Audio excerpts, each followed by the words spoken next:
Hey guys, what is up? Welcome back to Roots Refuge Farm. My name is Jess. If you're new here, I'm so glad you're here. If you're not new here, I'm also glad you're here.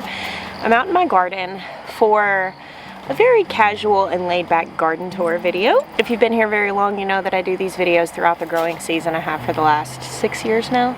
2 different gardens. We've moved and we've been building this garden. This is the second season that we've been working on it. It's not quite to where I envision it, but we're getting there. I usually say it takes a solid 3 years to like really build a garden out, to really establish soil and ecosystem. And I can see a massive difference this year in my garden versus last year, and I hope for just as much improvement next year. So I'm growing in the Midlands of South Carolina, right on the edge of zones 7B and 8A. I kind of lean towards the 7 side of things. I tried to lean into the 8 side of things and killed a bunch of citrus plants last winter when it got really cold, more like 7 lows. Right now it is early August, and I would tell you that historically, growing here in South Carolina and then in Arkansas before this, my garden is usually completely toast by August, because usually in this area and where I was in Arkansas, we had already had so many days by August that were over 100 degrees Fahrenheit, 38 Celsius. I'll tell you, this year has been significantly cooler than that. We've had a lot of days that haven't even exceeded 90, 32 Celsius, which is really wild. It's very unusual for here. We have definitely had hot days. There have been weeks that it is in the high 90s, but I think maybe we've had one day that was over 138. And because of that, the garden still looks largely good. I mean, there's definitely a lot of crispiness. There's a lot of stuff that's had to be pulled out at this point. But for it to have this much still producing in August is very foreign to me. Now, I know a lot of you live in places where you're just really starting to harvest, and you're gonna harvest through September, into October, and then you'll probably be getting your frost around there. For us, we don't really get a frost until early November.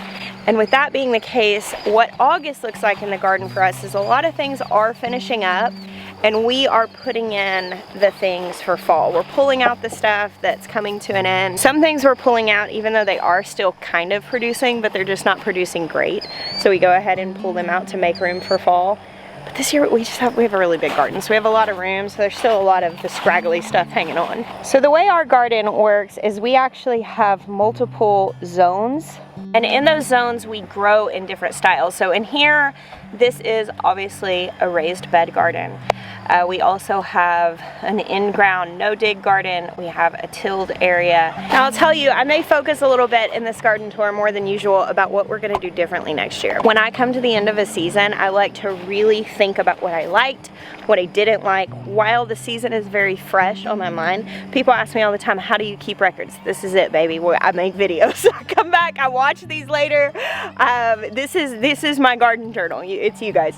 And I highly suggest that. I know a lot of people like a written journal. I am a journaler, and so like I journal in my life, but as far as the garden goes, I'm very visual, and video helps me. So it's actually how the garden tour started. It was me doing this more for myself than anybody else.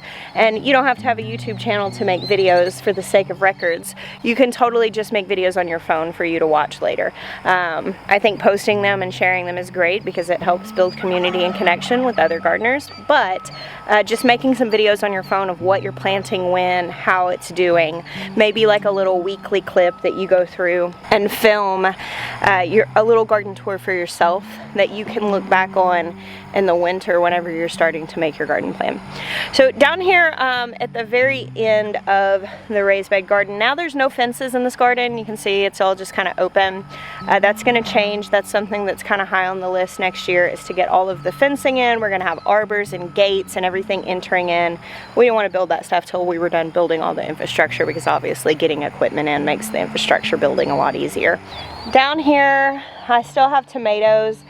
They're still coming in slowly, not nearly as much as they were, but I definitely have fresh tomatoes to eat regularly.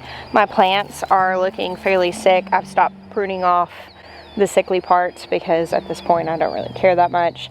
I still have tomatoes for fresh eating, and then I still have enough to make a batch of salsa here every once in a while. Now on this row I had cucumbers, which did not do very well. My cucumbers and melons both really floundered this year. I'm not 100% sure why. I think probably the culprit was just that we had a whole lot of rain, and being cooler than usual with all the rain, they just all got really crispy. I didn't really see powdery mildew. That's usually what happens with cool rain. They just didn't do well. They all just kind of shriveled up, got a little disease. This is a weed. This is actually called dog fennel. And Benjamin, my baby, who is 8, will tell you, rub this on your skin, it'll make the bugs go away. Will taught him that. And anytime he sees dog fennel, we were at the lake last week, and he's like, Mom, there's dog fennel everywhere. We don't even need any bug spray. We have the dog fennel. I was like, you're right, babe. So I didn't get a lot of cucumbers. I still have look at this. I still have a couple of little plants, and they're trying to set a couple of fruits, but it's just not going well. And that's okay. Here I have a few beets. I grew these. I harvested a couple of them. They did not taste good, so I just left those in there. I'll probably feed them to the animals. Root vegetables really thrive when it's cool outside. Those would not have bulbed up at all. We would not have any roots on those beets if it had been as hot as it usually is. I threw those in when I realized how cool the summer was going, but it's still a little warm for them to taste that good. Now we're starting now to sow root vegetables throughout the garden to harvest late this fall and into winter, and as it goes into winter you can just leave them in the ground, and that is when they taste great, because those plants are storing all of the sugars that they can in their roots, because they're just trying to survive the winter to be able to make seeds next year. And so growing your root vegetables when it's cool means you get that sweet and good flavor. So beets, carrots, radishes, turnips, rutabagas, man, we go wild on those throughout the fall and into the winter, and eat a lot of those things when they're at their prime. There's a couple of really lovely tomatoes.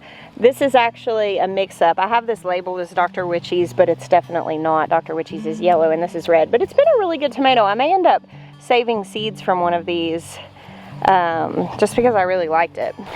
So a lot of the pepper plants that are out in the open have been kind of struggling, but they are still producing. The peppers down in the high tunnel are thriving. They've really enjoyed the shade cloth, even with it being a cooler year. The eggplants we've harvested tons of. All year we've had flea beetles, and this has been the case for me with eggplants for a really long time, is having flea beetles, and my eggplant leaves always look like this, but we still get fruit. And this is kind of one of those things that if I have a pest that's causing a cosmetic issue on some of my plants, but I'm still getting fruit, I usually don't do anything about it. I battled the flea beetles for a long time, but then I realized that they weren't actually hindering me getting the harvest, so I just left them alone. So all my eggplants have holey leaves, but tasty fruit. We've eaten lots of eggplant this year. All throughout the garden we have really large basil plants that have gone to seed. At this point I'm not harvesting these. However, I've left them for the pollinators just because I don't need the space, so they can have that. Now some of the basil plants I have been pulling these flower stalks off of, trying to keep them as usable as possible, like this lettuce leaf basil. But at this time of the year it's just really hard to keep them from going to seed. You just have to be very vigilant to prune. Like here, I hadn't pruned this in the last couple of days and it's covered in flowers. This lettuce leaf basil though, I think has made it to the top of my favorite basil. It's got great flavor. It has these really, really beautiful leaves. I think sometimes this is called mammoth leaf. Maybe there's another name for it. Those are the two I've seen it called. But it's great. Since I've been gluten-free, I've missed tomato sandwiches, honestly. That's been really hard. And unfortunately, a lot of gluten-free breads are still, I mean, I don't really eat grains. And so a lot of gluten-free breads are still grains, or they've got lots of like processed stuff in it. So one of the things that I have done this year is slice tomatoes and get a couple pieces of bacon and a little bit of mayonnaise and wrap it up in a basil lettuce leaf and eat that. And it's good. I mean, it's no tomato sandwich. I'm not gonna try to sell it to you as if it is, but it is very good and it hits the spot. I told you guys early in the season that butterfly peas take a while to take off, but once they do take off, man, they go wild. So here's my blue butterfly peas which make a really lovely tea that is a really rich blue. And then also the lavender butterfly peas, which this is my first year growing these, and I've just been mixing them together to save the flowers. You just take them and you lay them out to dry and then put them in an airtight container. But yeah. So this is a tromboncino squash that is no longer with us. These areas are ready to re-sow. I know Will has re-sown some things. We had our family vacation this last week, and so aside from yesterday, I haven't been out in the garden much in the last week, but I know Will has sown some seeds. I've got to get him to run me through and tell me what's where. But I don't believe that these areas are sown. I think he did it in the high tunnel. So this is the bitter melon, which has been really cool to watch this grow. Of course, this thrives in a climate like ours. Being an Asian vegetable, it likes humid and hot, and that's what we've got. Down here we have more areas that are ready to re-sow. I don't have anything going on here. We'll end up doing more green beans here. We'll do sweet peas. Out here we'll do the English shelling sweet peas that you eat. I'm planning on growing a lot of sweet pea flowers this year, but I think I'm gonna do those down in the high tunnel. And then also out here we'll do lots of root vegetables. I'll probably put some brassicas out here, but most of those are gonna go in the high tunnel. The root vegetables are great even outside, because if it gets too cold for them, they are just going to die back on top, but the roots will be okay where I am. If you live in a place where your ground freezes solid, it might not work that way. But where I am, where the ground doesn't freeze solid, you can essentially just use the ground as your root storage. Kale would probably be okay out here. Collards would probably be okay out here. Those are a little more hardy. However, the heading things, cabbages and broccolis and cauliflowers and even Brussels sprouts, I'll do those in the high tunnel because they're not quite as hardy. They can handle freezing, but they will get a little damaged if it freezes like hard. Whereas kale may get a little bit damaged, but it's usable. But of course, if the edge of your head of broccoli gets damaged, then you're losing a lot of the part you're trying to use. Whereas a little bit of the kale leaves getting damaged, you still have a lot of kale leaves to eat. So kales and collards will be outside more. Root vegetables will be outside. In the high tunnel will be the heading things. Here's a little update. This was a parsley plant, and it is covered in swallowtail caterpillars. I almost always say caterpillars because of having children that said that. I have to catch myself. So I've seen a few little chrysalises hanging around. Someone suggested taking these in and putting them in an enclosure for my kids to observe, and also for protection from the birds. And I love that idea. I actually found a really cool like net enclosure on Amazon that I ordered, and hopefully by the time it gets here we still have some swallowtails here that we can put in there and observe. Here are some more holy eggplant, as well as a big bolted basil that is really here for the bees. I harvested lots of little cherry tomatoes off of my dwarf tomato project. At this point, of course, all of the tomatoes are struggling with the heat, and the ones in the green stalk are no exception. So this is about to get reset because I'm going to grow something for fall in this. Goodness, look at this. This thing is constantly covered. So behind me here are the Thai soldier beans. Also very popular amongst the pollinators. So I grew these this year in lieu of the red noodle beans that I usually grow on a trellis. Thai soldier beans are very much the same texture as red noodle beans. I call them squeaky beans. They're an Asian variety. They're not really meant for like boiling or anything like that, like you might do with regular green beans. Now, I don't care for boiling regular green beans or any vegetables for that matter.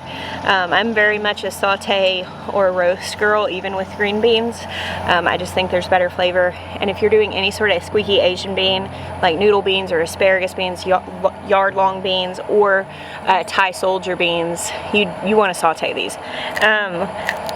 They're pretty good pickled also, but putting some oil in a pan, some garlic, maybe onions, and then sauteing them until they're just kind of soft is my favorite way. And you can throw, if you really want to like lean into the Asian flavor, throwing some like fish sauce in, or hoisin sauce if you want it sweet. That's how I like to do it. It's a beautiful plant though. This is actually listed on seed packages as a bush bean, and not been my experience. I mean, here it is reaching the top of a 6-foot trellis, but as you'll see, it grows all ways. So this is one row that was planted right along the bottom of that trellis, and it has really filled out this whole area and honestly choked out the other stuff, which is fine, but good to know if you're trying to plan maybe a more tidy space. I don't think I've ever done anything tidy in my life, so this works for me. I mean, for me, when a plant is wild and unruly, it's more endearing to me. Another bolted basil here. That's a cinnamon basil. Here I have some bolted radishes. I had tried to do some late radishes playing with the cool weather. They were extremely bitter, and so I just kind of left them. I figured maybe I could save some seeds or get some seed pods from them. So I have this one melon plant that I planted late that's actually thriving. I do have some baby melons on here. I've not pushed this thing up the trellis a whole lot. I probably should. Honestly, I was kind of nervous to mess with it because I was dealing with so many plants shriveling up and dying, but this one I just left alone. But I do see baby cantaloupes on here, and I should be able to harvest some of these. This will be the only small melons I got all year. Thankfully, the watermelons are doing well, so at least there's that. I mean, normally I get tons of melons. That's like our big snack through the summer. And this year, nada. Zilch. This big lovely thing is lemongrass. It smells amazing. Lemongrass is one of my favorite scents. This will be harvested before the frost comes and hung to dry for tea. Here I've got some sunflowers that have obviously started to go to seed. With sunflowers like this, when they start going to seed, I let them mature. I leave them in the garden until you want to wait till the back of the heads is dark, like this one maybe. Nah, not quite ready yet. The back of the heads get dark, they're going to hang. It's going to obviously be heavy. If you have a lot of bird pressure or squirrel pressure, throw a pillowcase over the top of this, or you can get some like tulle netting from like a fabric store, tie it over the top and secure it. I grow a lot of sunflowers because I love them. They're just one of my most favorite flowers. The pollinators love them. They're beautiful. They're very restorative for soil. We don't eat a lot of sunflower seeds or anything, so though I may save some seeds to plant, I don't really go through great measures to protect them because mostly we cut the heads off and put them like in the barn and then just throw a head full of seeds to the chickens every couple of days just as a treat. So mostly I grow those for the aesthetic, for the enjoyment, and then the use we do is we use it to offset animal feed. Sometimes we'll throw a sunflower head full of seeds to the pigs, but mostly we save them for the birds. Look at these Thai soldier beans. So this is a dill plant that was completely stripped by swallowtail. There's one. And right next to it is a fennel. Also, swallowtails like fennel. The Thai soldier beans have grown all up over it, which may actually be a benefit to protect those caterpillars from the birds. So I've got some different things in pots here that are doing okay. These are sweet potato vines. These took a long time to take off, but by the time the frost comes, these will be all over the ground here, which will be really cool. That's ginger. That bed is mint. That's all gone to seed. Most of the stuff is cut back. Oh, I didn't go over here. Here's some tomatoes just scraggling in. In some cases, I would pull these tomatoes out to give this space to something else, but since we have so much space, I'm just gonna let them go as long as they're producing anything at all. Same thing with these peppers. These may actually end up coming out because they've really they're not doing super great. I feel like there's some deficiency in this bed. These areas are gonna be re-sown. The cucamelons still producing, though not as prolifically as I've experienced in the past. There are enough here though. I'm not that worried about it. Now we are in the era of the okra. It is everywhere. We planted a lot of it. It must be harvested every day or else it gets too big. And we are just like swimming in okra right now, and will be for probably another at least 6 weeks. I mean, it starts peaking in August and just goes hard until it cools off. Here are my asparagus beds. They're starting to do what they do in late summer, starting to kind of dry up. They've started putting on seeds. That's where all these little red, looks like Christmas ornaments. Those are seeds. Birds take those all over the farm. We have asparagus growing absolutely everywhere. It's a weed here. This I leave until after the frost, and then I cut all of the dead off and mulch it and leave it until the spring when it starts coming up, and then we harvest lots of asparagus. Quick look here at the cottage garden. This is actually, I have to address this right now. I usually try to not pull weeds and do stuff like that on garden tours, but this is bindweed. It is wild morning glory. Gardening pro tip, never walk past bindweed. So bindweed looks a lot like sweet potato vines. That's because sweet potatoes are in the morning glory family. Sorry, Zucchini Kitty has come to put her face in my coffee. Wild morning glory is noxious. It's a noxious weed, and it will completely take over any area where it is allowed to grow. So anytime I see any like morning glory sweet potato looking thing growing somewhere I did not mean to plant sweet potatoes, I pull it out. I remember when I first started gardening, I loved morning glory, and I even planted morning glory, but after dealing with bindweed pretty persistently, namely in Arkansas, I had it really bad in Arkansas, I don't love it anymore.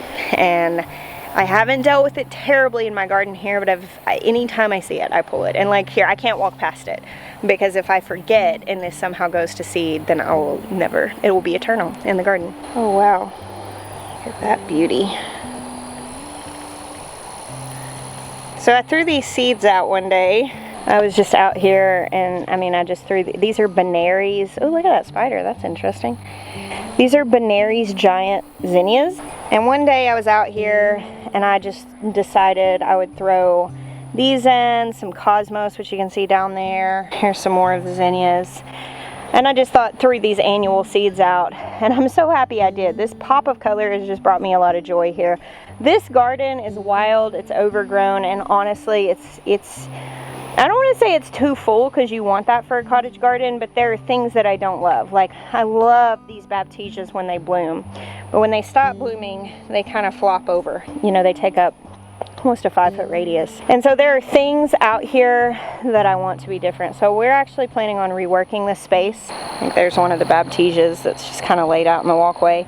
Another thing is the barrier we put under these stones did not work out well, so it's got Bermuda grass growing up all in it.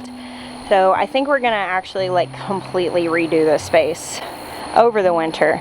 I mean, it's lovely now, but it's not what I want it to be. And I realized that I went up to Ohio with my friend Matthew, and I was dealing with a lot of ornamental gardeners. And in my mind, prior to that, in building this space, it was like, well, it is what it is. And then I finally realized, like, people redo landscaping all the time. Like, this is not a massive area, and we can redo this. We can save the plants, move things around. Like, that's totally doable in a perennial garden, and I just hadn't really thought about that. So I'm looking forward to reimagining this. So real quick, in the greenhouse, I just wanted to look here. So I showed you my little accidental kiddie pool garden in the greenhouse, which is where we were potting things up and some extra things got thrown in here. Now these pepper plants are smallish, but they're very healthy because the shade cloth is really protecting them. So I just keep watering this just to see what happens. There's some alyssum in here, some pepper plants. There was a tomato plant. It ended up drying up. All the tomato plants are just struggling at this time. And I thought this was kind of interesting, and I'm kind of curious to see if maybe I could keep peppers alive like after the frost in this glass greenhouse. All right, through this little wild corner. See, in the August garden, everything is just a little wild. It's all huge. This is pineapple sage. Got some oregano poking out down there. It's just massive. Random volunteer tomato growing down out of the bottom of this bed. Cool. It's cool.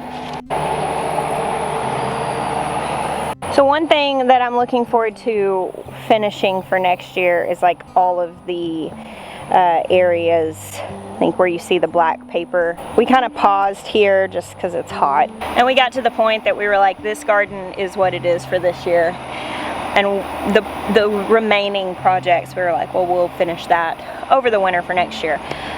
So that's going to be the fences, as I said, the arbors, and then a lot of these areas, getting the rest of the gravel in, reworking the cottage garden area. We're going to build some structures here to hold shade cloth over these rows where I will continue to grow tomatoes in the future. This is actually the area I intended to grow tomatoes. We put some in over around the pavilion this year because this area wasn't quite ready yet. We'll do it a little differently next year. But you see little elements here, like the bathtub and the different stuff, but I'm planning on having like a table out here, like a seat, you know, another seating area. We're gonna do a veggie wash station. We have a lot of things that we wanna do. Holy smokes, look at this. Make sure I'm not putting my arm in any spider webs. I'm just gonna break this off, hold on. Check that out. Random late asparagus spear. That's huge. That's funny. Should we try it and see if it's any good?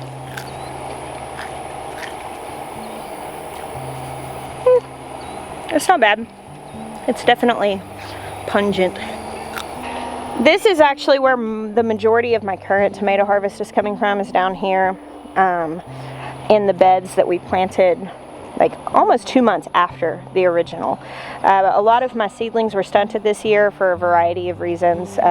Soil imbalance, as well as having the shade cloth on too long and some really cold nights in the greenhouse. And so my plants really weren't ready to go out at the normal time. I didn't plant these out until kind of the end of May, I think, almost to June, which is very late to be putting tomatoes out for us.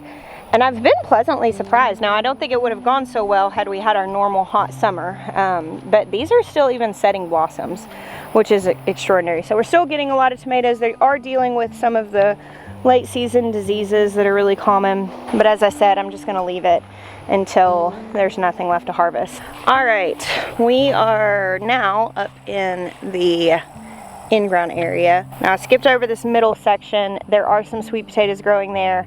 However, that's all that's going to happen there. That area is also getting reset to be more perennial, berry bushes and all of that. Kind of a project, you know, before next season, so I'm not in any massive rush to do that. Will is currently working, you heard the equipment going earlier, he's currently working on resetting, like he just took out all these spent sunflowers and put more compost down. This area we will grow in until it freezes. We've got lots of cowpeas out here. We're succession sowing squash, succession sowing corn. We've let the flowers go bonkers because it just makes my heart sing. And then after the frost here, we will bring in the electric netting and put a flock of chickens in here. And they will largely just clear this out. They will spread any seeds that are left in here. That's why we had so many volunteers. And they will poop, which will fertilize. So they kind of help with the pest pressure cyclically because they eat any like cocooning things or stuff that's in the soil. But until the frost comes, I don't know, I think we moved the chickens out here like a few weeks before the frost last time. And we may do that, but it just depends on where everything is. Like we have this planting of the chicken and dumplings cowpeas that we're planting to save seed for. We want to give them time to produce and dry. That is really what's dependent on when the chickens get this garden. Oh look, there's Will's camera. He must be making a video. I got busted. So here are our artichoke plants. We moved these out of the high tunnel, and we'll figure out what to do with these. What we may do when we bring the chickens out is we might actually move more artichokes like to one of these rows and just leave that out of the fence. That's the beauty of electric netting. You can decide the parameters of your fence pretty easily. All of this is more okra. This is Kibler okra, which is a local heirloom, and I think it's interesting because the leaves are kind of a different shape. They're a little more round, whereas a lot of okras have like the whole Land Before Time tree star look. So this is Texas Hill Country okra. Down here we've got burgundy okra. We have quite the okra smorgasbord. Aren't okra flowers just majestic? They're so beautiful. They are a relative of hibiscus, which you can really see that in the flower, in the marshmallow family. Down here is, let's see, Star of David. That's what this one is. It's a nice squatty okra. I really like those. I like the real wide ones. And here, interspersed with a couple of squash plants and peas, is lots and lots of holy basil.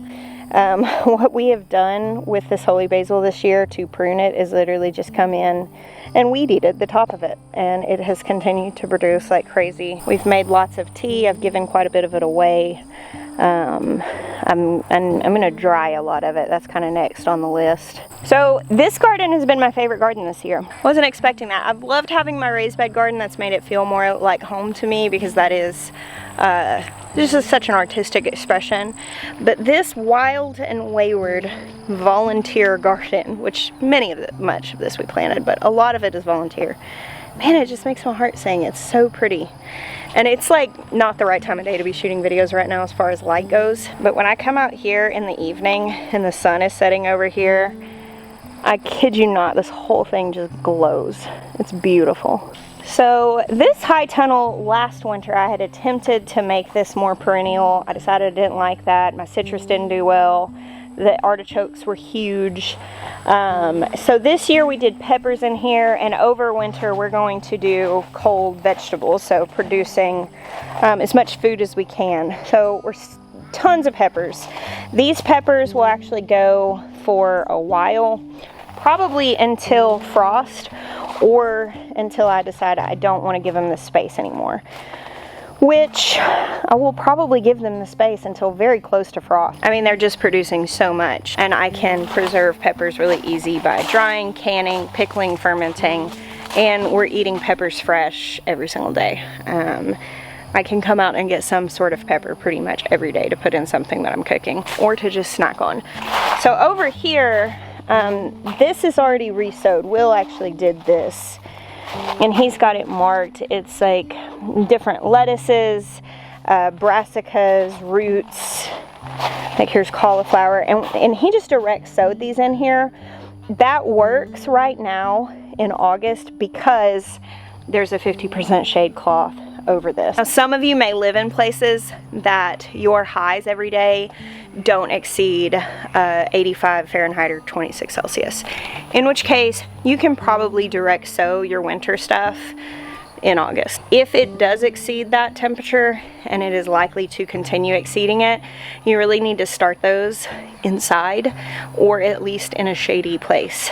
Here, direct sewing those under the shade cloth should work, because this is blocking so much of the UV that they're not really experiencing the fullness of a South Carolina August and September. Back here on this back row, we have lots of radishes coming up, interspersed with the ginger that is still here. Also, this took quite a bit of time to take off this year, I believe, because the shade cloth.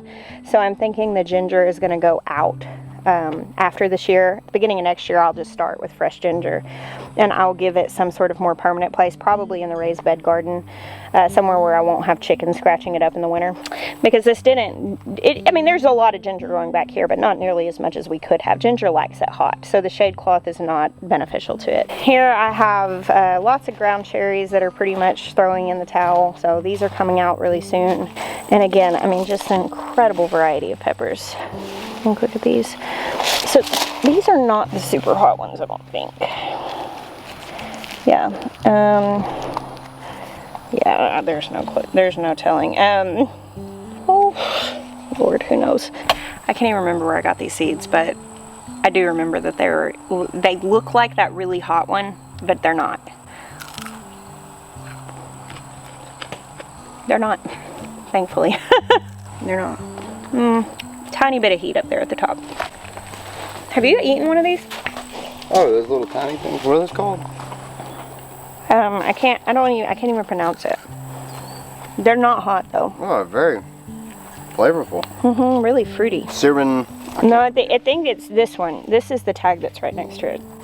I googled this one the other day and I couldn't find anything on it. Yeah, I have some pepper seeds somebody sent me. I think these came from someone who sent me some really rare stuff. That's good. It's really good. We should save seeds for it. A lot of flavor. Just after dinner. Pepper dessert. There's some really good ones. I bite them very cautiously because there's been a lot of pepper mix-ups this year. And I've fallen prey a couple times to extremely hot pepper plants. So I love this space right now, but I'm going to keep loving it because we're going to keep it full of food. Now over here, this is the wild high tunnel we haven't done anything with. This is getting high on the priority list as we come to the end of the year. We're going to be resetting this space and building in some areas to grow, to really utilize it so that it can be full next spring. And the last stop on the garden tour, the wild and wayward August in-ground garden. This thing is slam full of food, largely local heirlooms, lots of chicken and dumplings, cowpeas, lots of Kibler okra, lots of sunflower heads full of seeds that we'll harvest for the birds. And what I'm very excited for is this is a local heirloom pumpkin called the Dutch Fork Pie Pumpkin. This one is really close. I've been looking at it and it's getting to where I almost can't pierce it with my thumb. I feel like it needs just a little bit longer to ripen before I harvest it. Man, I'm super excited to have grown pumpkins. And I'll tell you, a local heirloom, if you can find one that was developed and grown in your region, is really going to be the most resistant to pests. And I'll get back to that. I want to talk a little bit more about that, but I'm going to cover a couple more things and we'll go sit down in the shade and talk. So the watermelon patch didn't go as planned. There's actually a ton of watermelons in here. Yesterday, my friend Daniel was over and we came out and we found this really big ripe watermelon and just busted it and went and sat on the dock and ate it with our hands, which was really fun. Lots of different varieties. There's a lot of fruit out here, which just goes to show sometimes it's not perfect, but it still feeds you. So a quick word on local heirlooms before we conclude. I love growing all different kinds of plants. I like growing some hybrids. I love heirlooms because I love stories. I love unusual varieties. I've shared with you in the past. I didn't grow up gardening. And the motivation to really stick through the hard work came for me in growing things that I couldn't just go buy at the store. So that's where my love of heirlooms has come from. You're not always going to be able to buy local heirlooms, and you don't always need to buy local heirlooms. Now, there is truth that a plant that was developed in a climate similar to yours is going to thrive more in your climate. So if I buy seeds that were grown out in Idaho, in a place that's very dry, typically more cool, and then you bring it here to this really high humidity, likely very different soil conditions, and a lot higher heat, that plant may struggle. Now here's the rub. If you were to plant that plant here, grow it, save seeds from it, grow it again, save seeds from it again, at that point you have something that's very acclimated to your climate. It's probably going to do a lot better 3 generations into growing where you are. I do not think that it's good to have a hard and fast rule that you can only grow seeds that grew in your area. I don't think that's necessary. And in fact, most of the seeds that you saw growing plants today did not come from this area. But in the case of something like winter squash, now I'd struggle really badly with squash bugs and borers. That's something I've shared. Historically, the way I handle it with summer squash is I just keep planting more. And anytime a plant succumbs to the pests, I have another one that's ready to produce right behind it. But with winter squash, you can't do that because it needs 100+ days to come to maturity. And so I have really historically struggled with growing winter squash because of the squash bugs. The same bugs that plague the summer squash plants also plague the winter squash plants. They're the same plant family. And that is where finding a local heirloom, something that was developed in this area, is going to have more of the solution for that particular problem that I have. So that Dutch Fork Pie Pumpkin is one of the very few pumpkins I've ever really successfully grown. I have grown some in the past, but not prolifically, not nearly as much as I've been able to successfully grow other things. And in fact, in that in-ground garden, which is got multiple different plants, none of them at this point have died of squash bugs. Now the bugs are there, they've got to be there. I mean, that wild garden has not had bugs picked off of it. We've not been doing that, which tells me that what we're thriving with is resistance. So you might not be able to source local heirlooms. The best bet for that is talking to people who garden, who may have their own saved seeds that have been acclimated to your area. So seed swaps are really great for that. Master gardeners groups or any sort of gardening group that you can connect with through your library or any sort of community center or anything like that. Facebook groups where you can connect with other gardeners. I feel like that's kind of your best bet. And you can ask seed companies. If you ask them, where do you source your seeds? A lot of them will tell you local growers. Whereas there are some seed companies, many of them, are getting their seeds from growers that are all over. So it won't necessarily serve you well to buy seeds from a company that's growing where you are because they may be sourcing them elsewhere. All of that to say, don't let that be like a make or break rule where you have to do that. But I would say if you're dealing with a particular issue in your garden that you're like, man, I keep trying to grow this and it keeps failing, try local. Try to find some seeds that are already acclimated to your region and see if that solves your problem. Well guys, thank you for hanging out with me on this nice muggy morning in my wild in-between season garden. I mean, I think it still looks pretty awesome, to be honest, for the time of year. I'm thrilled to still be getting fruit out of the garden in mid-August. It's amazing. So thank you again for hanging out with me today and all the days that you do. And bless you. Until next time.